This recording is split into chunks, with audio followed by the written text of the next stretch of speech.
What the Buddha knew that we don't. The 14 unanswered questions.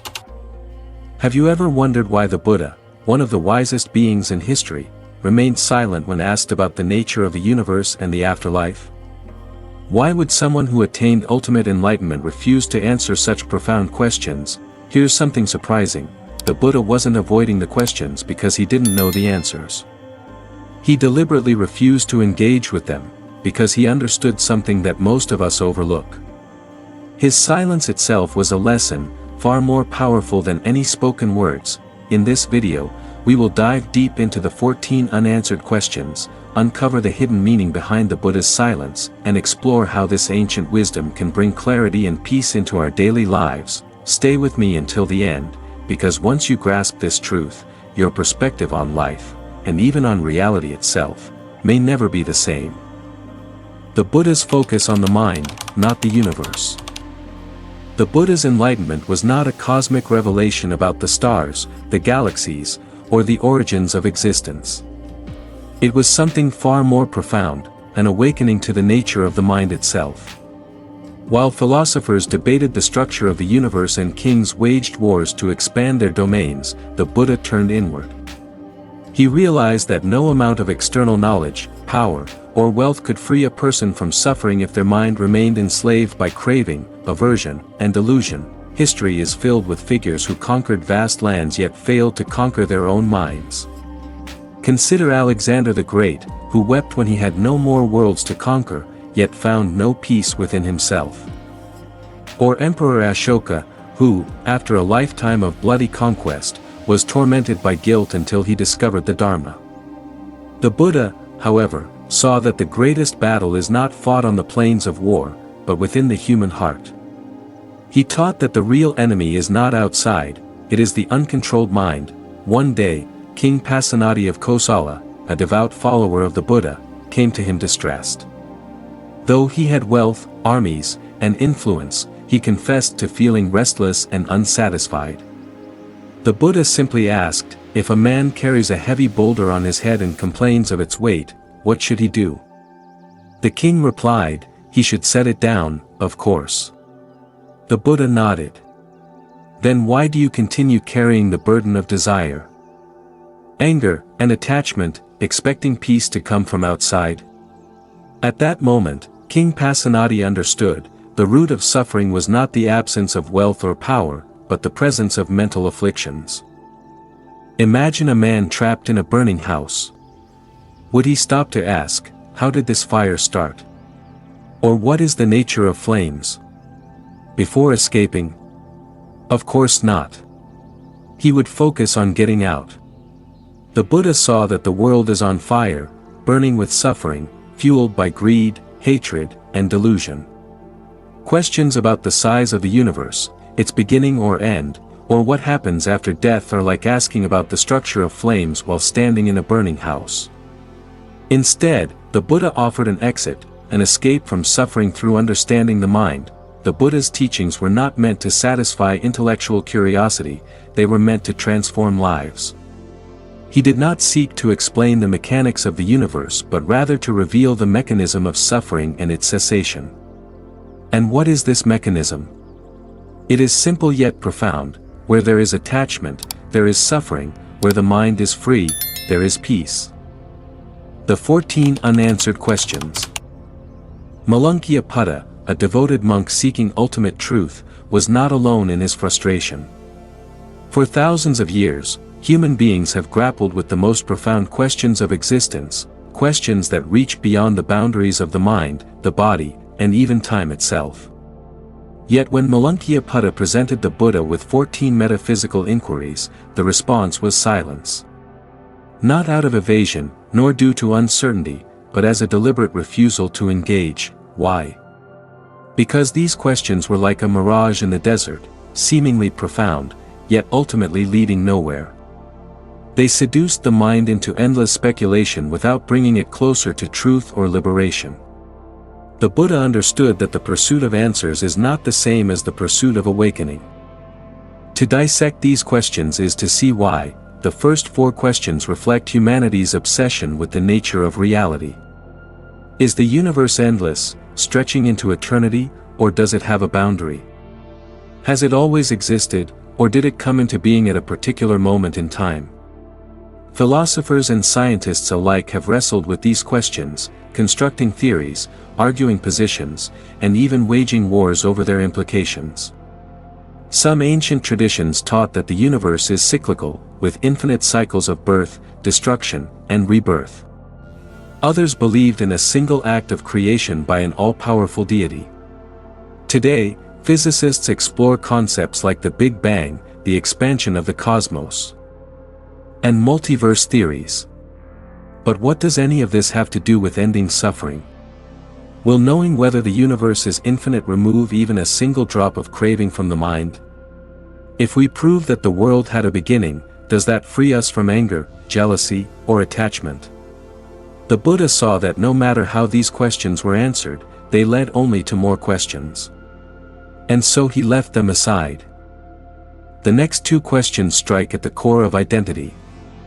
Is there a permanent, unchanging self that inhabits this body? Or are we merely biological machines, destined to dissolve back into nothingness? In the Buddha's time, many schools of thought claimed that a soul existed beyond the body, traveling from one life to the next like a person moving from house to house. Others argued that there was no such thing, that we are nothing more than a temporary combination of physical elements.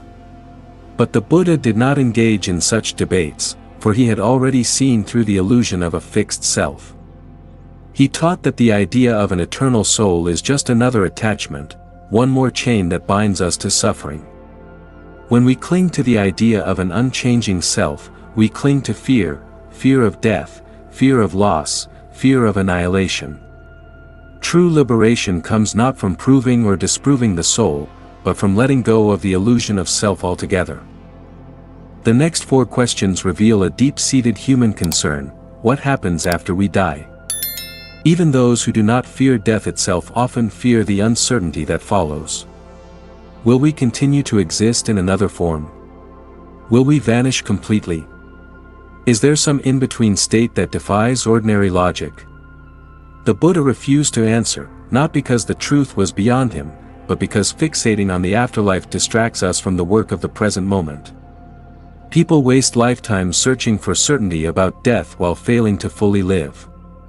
A mind burdened by fear and speculation is a mind unprepared for awakening. Instead, the Buddha redirected the focus, rather than asking what happens after death. Ask what is happening right now. Are we living skillfully? Are we freeing ourselves from suffering? Are we cultivating wisdom? For when the mind is truly liberated, questions of existence and non-existence become meaningless, like asking whether a flame still exists after the firewood has been exhausted. The final four questions reveal the subtle ways the human mind clings to certainty. We long to know: is awakening guaranteed for all? Are some souls doomed to ignorance forever? Is everything already written, or do we shape our own destiny? Here again, the Buddha saw through the illusion. What does it matter? If enlightenment is inevitable, should we not still strive for it? If only some attain it. Does that change our own responsibility? If everything is predetermined, does that relieve us of the need to cultivate virtue? The Buddha understood that seeking these answers is like standing on a riverbank, endlessly debating whether the current will carry everyone across, some people across, or no one across, instead of simply stepping into the boat and crossing ourselves. In the end, Malunkyaputa's 14 questions were not unanswerable in the sense that they had no answers. They were unanswerable because they were irrelevant. They were born not from wisdom but from craving, a craving for certainty, a craving for intellectual satisfaction, a craving to grasp reality in conceptual terms rather than experiencing it directly. The Buddha refused to indulge in this craving because he understood that the mind must be freed from questions, not filled with them. Awakening does not come from answering the great riddles of existence. It comes from seeing clearly, in this very moment, how suffering arises and how it can be extinguished. The Buddha did not leave us with dogmas about the universe, the soul, or the afterlife. Instead, he left us with a path, right view, right intention, right speech, right action, right livelihood, right effort, right mindfulness, right concentration. This is where true wisdom lies, not in asking the wrong questions, but in walking the right path. The parable of the poisoned arrow. The parable of the poisoned arrow is not merely a simple allegory, it is a profound challenge to the way human beings seek knowledge. It exposes an uncomfortable truth: we often become so consumed by intellectual speculation that we ignore what truly matters. The Buddha's response to metaphysical questions was not a dismissal of curiosity but a radical reorientation of priorities. He saw that human suffering does not come from a lack of knowledge about the universe but from attachment, craving, and ignorance of the mind's true nature. Imagine the man struck by the poisoned arrow. His life is slipping away, yet he delays treatment to ask irrelevant questions. Who shot the arrow? What was the bow made of? What kind of poison was used? Each of these questions may have an answer, but none of them will save him. The only thing that matters is removing the arrow. The Buddha saw this same predicament in humanity, people endlessly debating the origins of the universe, the nature of the soul, and what happens after death, all while remaining trapped in suffering, the illusion of knowledge. Throughout history, humanity has pursued knowledge as a means of control, believing that understanding the mechanics of the universe will somehow bring fulfillment. The ancient Greeks engaged in intricate philosophical debates about existence, while medieval scholars argued over the nature of the divine. Today, science deciphers the cosmos, unlocking the secrets of time, space, and matter. And yet, despite all these achievements, suffering persists. Anxiety, fear, and dissatisfaction continue to plague the human heart. No amount of knowledge about black holes, quantum mechanics, or neuroscience can erase the fundamental human experiences of loss, uncertainty, and desire. The Buddha was not against knowledge itself, he was against useless speculation that distracts from what is essential. Intellectual pursuits that do not lead to wisdom are like chasing mirages in the desert. They create an illusion of progress but ultimately leave the seeker just as lost as before. True wisdom is not found in answering cosmic riddles but in understanding the mind, the urgency of liberation. The parable also highlights something crucial: time is running out. Just as the wounded man in the story is on the verge of death, we too are bound by impermanence. Every moment spent lost in abstract speculation is a moment wasted, one that could have been used to cultivate mindfulness, compassion, and liberation from suffering. The Buddha's teachings are urgent because life itself is fleeting. Consider the many spiritual seekers who spend decades searching for hidden truths about the universe. Some dive into esoteric philosophies, others obsess over mystical predictions or divine revelations. But when death arrives, all those intellectual pursuits dissolve into nothingness. What remains? Only the quality of the mind they have cultivated. If they have spent their lives attached to opinions, beliefs, and theories, they will face death with fear. If they have spent their lives practicing mindfulness, equanimity, and wisdom, they will face it with peace. The Buddha's silence was not evasion, it was a direct teaching. He was pointing humanity toward the only inquiry that truly matters: how do we free ourselves from suffering? How do we find lasting peace? This is why he did not concern himself with metaphysical questions. He knew that debating the nature of the universe does not quench thirst, does not ease sorrow, and does not end suffering. What liberates is direct experience, learning to let go of craving, to see the impermanence of all things, and to cultivate a mind that is unshaken by the storms of existence. Beyond the arrow, the poisoned arrow is not just an analogy, it is a reflection of our lives. Every day, we are struck by the arrows of anger, attachment, and fear. Instead of removing them, we often seek distractions, explanations, and justifications. But the more we analyze, the deeper the arrows sink. True wisdom lies not in understanding every detail of our suffering, but in removing its cause. The Buddha's path is one of action, not speculation. It is an invitation to step beyond theory into direct realization. To let go of distractions. To abandon fruitless debates. To turn inward and see the truth of our own minds. This is the only knowledge that matters, the only wisdom that leads to freedom. Everything else, no matter how grand, no matter how fascinating, is just another poisoned arrow, waiting to be removed. The nature of reality, beyond yes or no. Our minds are conditioned to seek certainty. We crave clear distinctions between existence and non-existence, permanence and impermanence, self and no self. Yet, the Buddha recognized that reality is far more fluid than the rigid categories we impose upon it.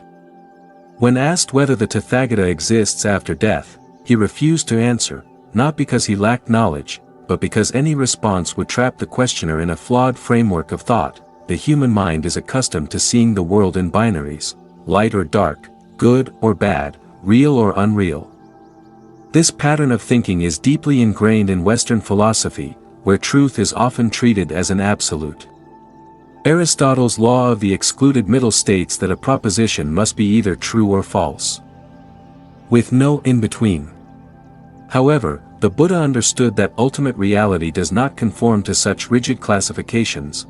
Consider a flame. Before it is extinguished, one might ask, where will it go? But this question is based on an assumption that fire has a fixed existence, an independent being. In truth, fire is not an entity but a process. It arises due to causes and conditions, fuel, oxygen, and heat. When those conditions cease, the fire does not go anywhere, it simply ceases to be. The same is true of what we call the self. To ask whether the Buddha exists after death is like asking where a flame has gone after it has burned out. The question itself is flawed. The Buddha's refusal to answer questions about existence and non-existence was not an act of evasion, but a method of guiding his disciples beyond conceptual entanglement. This approach is encapsulated in the fourfold negation: the Buddha does not exist after death. The Buddha does not exist after death. The Buddha neither exists nor does not exist after death. The Buddha both exists and does not exist after death. This is not mere wordplay. It is a direct confrontation with the limits of human thought. Any attempt to define reality in absolute terms will always fall short. The truth is not found in choosing one answer over another but in seeing beyond the need for answers altogether.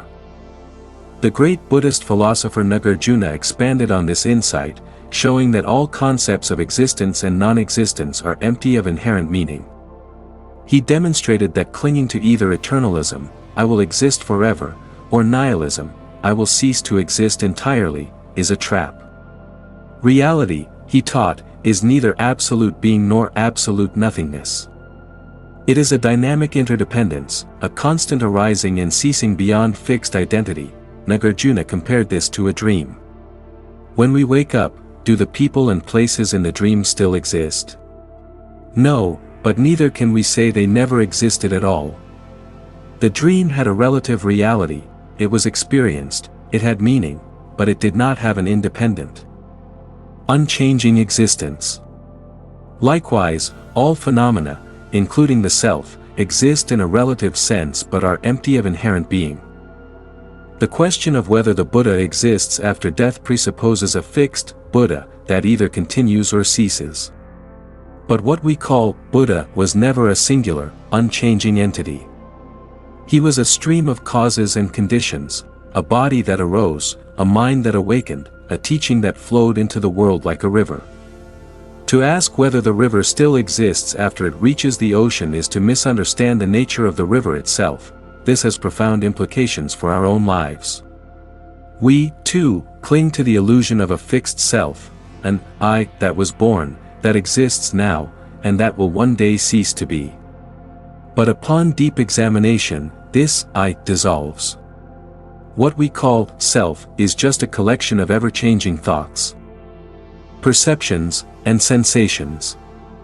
To realize this is to be free. The Buddha's silence in response to metaphysical questions was not empty, it was the purest teaching of all.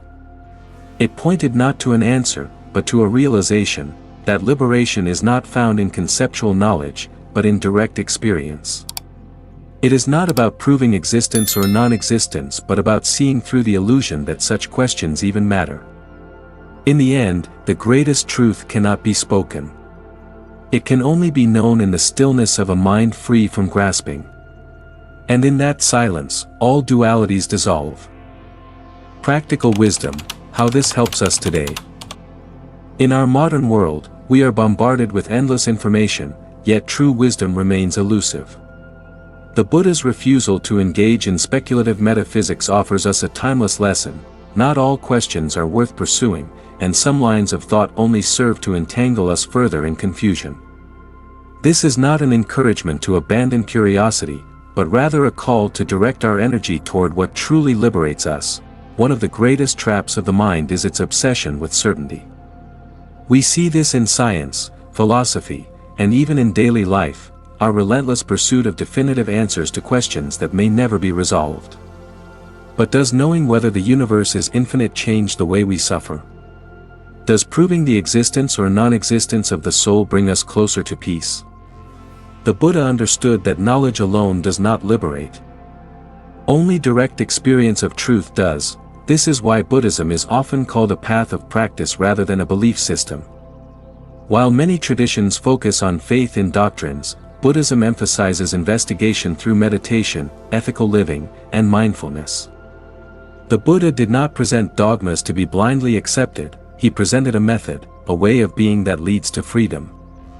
His teachings are not about answering abstract questions but about dissolving the need for them. Take, for example, the modern debates between materialism and spirituality. Some argue that consciousness is nothing more than a byproduct of the brain, while others insist on the existence of an immortal soul. Yet both views are extreme. One reduces human experience to mere chemical reactions, while the other clings to an eternal essence. The middle way, as the Buddha taught, avoids both pitfalls. It recognizes that everything, including the self, arises and passes away due to causes and conditions. Clinging to the idea of absolute existence leads to attachment, clinging to absolute non-existence leads to despair. True peace is found in letting go of both. This practical wisdom is more relevant today than ever. In an age where people feel lost in an overwhelming sea of opinions, ideologies, and existential anxieties, the Buddha's teaching reminds us that our primary concern should not be the nature of reality in an ultimate sense, but rather the nature of our own suffering and how to end it. Consider a person struggling with fear of death. If they obsess over whether there is an afterlife, they may either develop a desperate attachment to religious promises or fall into nihilistic despair. Neither brings peace. But if they follow the Buddha's approach, they turn their attention to the present. What is death, if not the cessation of what is impermanent? And if everything is impermanent, what is there to fear? By contemplating impermanence deeply, not as an abstract concept, but as a lived experience, they begin to loosen their grip on the illusion of a fixed self. Fear naturally dissolves, not because they have found an answer to what happens after death, but because they have seen through the question itself. This shift in focus, from speculation to direct realization, is the heart of the Buddha's wisdom. It is why he remained silent on metaphysical matters, not out of ignorance, but out of compassion. He knew that people suffer not because they lack knowledge of the universe's secrets, but because they are trapped in their own mental fabrications. The true purpose of Buddhism is not to provide intellectual satisfaction but to offer a path to liberation. And this path is walked not through debate, but through mindfulness, ethical conduct, and meditative insight. When we let go of the need for absolute answers and instead turn inward, we discover that peace was never hidden in philosophy or science, it was always within us, waiting to be uncovered. Imagine standing at the edge of a vast ocean, questioning its depth, its origins, and its destination. But what if, instead of debating the ocean's mysteries, you simply stepped in and felt the cool waves against your skin? This is the wisdom of the Buddha's silence, an invitation to experience the truth directly rather than getting lost in endless speculation. Now is the time to shift your focus. Instead of searching for answers in the external world, turn inward. Observe your thoughts, cultivate awareness, and walk the path of liberation. Enlightenment is not found in theories, it is found in the clarity of your own experience. Join our journey of self-discovery. Like this video, subscribe to Zen Buddhism Wisdom, and share your thoughts in the comments below. Let's build a community dedicated to inner peace and profound insight. The answers you seek have never been far away. They are within you, waiting to be realized.